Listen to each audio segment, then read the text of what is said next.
At a young age, we find ourselves searching for direction and purpose, while taking the time to observe the greats that have done this before us and modeling their footsteps to match our own. I have a fond memory of a leader like this. His name was Ralph Balducci, my 8th grade football coach. It was his first year coaching our team, but when he stepped on the field, you could see this passion and desire in his eyes. As the year went on, his belief in us grew stronger, and our own success started drawing our team closer together. Our belief in our shared values took us farther than just the game of football. Our friendship and trust in each other also grew stronger.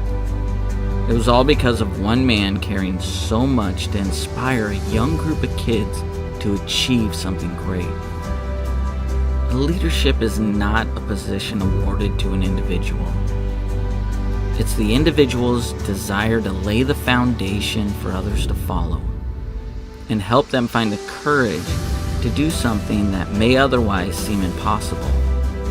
We all need great leaders in our lives to help us through the hard times and inspire us to do great things.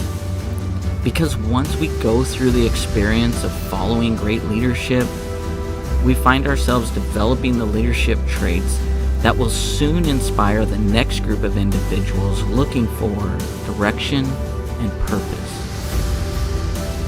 Become that next leader that uplifts others' motivation to develop the passion for opportunities yet to come.